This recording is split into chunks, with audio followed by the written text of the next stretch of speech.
To wrap up our interviews today, we have a Red Cross worker to share information with us about Clara's work with the Red Cross. How do you know Clara Barton? Well, I worked with her at the American Red Cross. How did the American Red Cross come to be? How was it established? Well, while visiting Europe, Clara worked with a relief organization known as the International Red Cross during the Franco-Prussian War of 1870 to 71. Sometime after returning home to the United States, she began to lobby for an American branch of this international organization. The American Red Cross Society was founded in 1881, and Barton served as its first president. As its leader, Clara oversaw assistance and relief work for the victims of such disasters as the 1889 Johnstown flood and the 1900 Galveston flood. So during your time with the Red Cross, what achievements did Clara Barton make?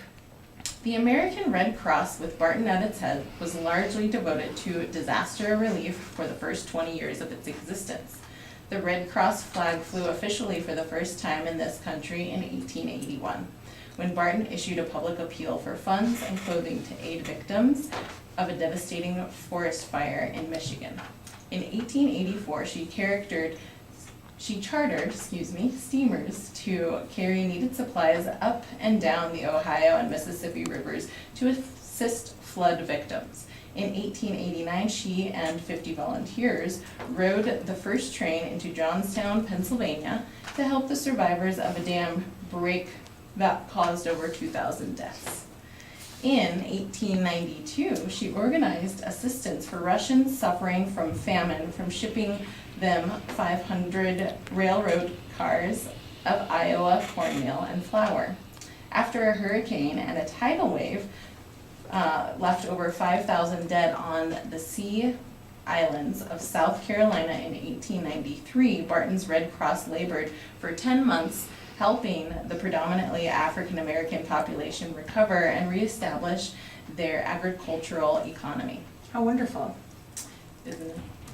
In 1896, Barton directed relief operations on behalf of victims of the unrest in Turkey and Armenia, the sole woman and only Red Cross advocate in the Turkish government allowed to intervene. Amazing. Yes.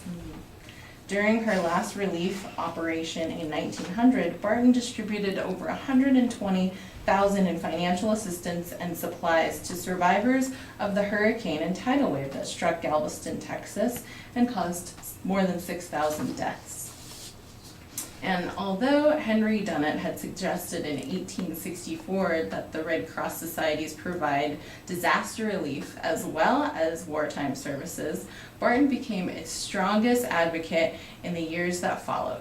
During the Third International Red Cross Conference in Geneva in 1884, the Red Cross proposed an amendment to the Geneva Treaty calling for expansion of the Red Cross relief to include victims of natural disasters.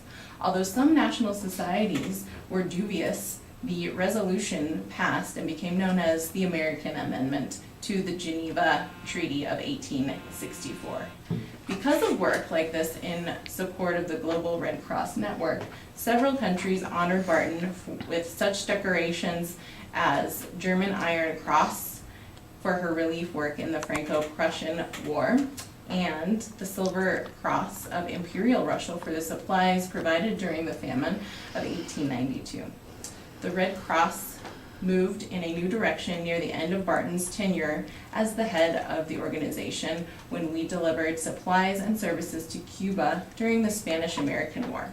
Recipients of the Red Cross aid included members of the American Armed Forces, prisoners of war, and Cuban refugees. This was the first time the American Red Cross provided assistance American armed forces and civilians during wartime. Wow, that's great information. Can you tell me now what inspired you the most about Mrs. Barton's work?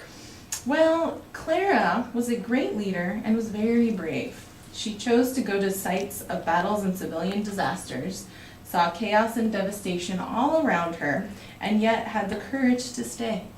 Clara Barton also joined the battle for racial equality in turbulent years following the Civil War. Her life of service has been a role model 4 generations of nurses, teachers, social workers, doctors, and allied health professionals.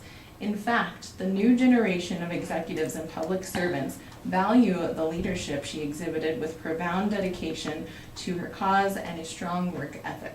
She cared little for personal comforts and strove to comfort and support others always. What an amazing woman. She Thank was. you for your time. And thank you for joining us today to celebrate the amazing life of Clara Barton. I am sure we can all agree that she made a vast difference in the lives of many, from students to soldiers in the Civil War, and still today with her legacy that remains through the work of the Red Cross. Thank you.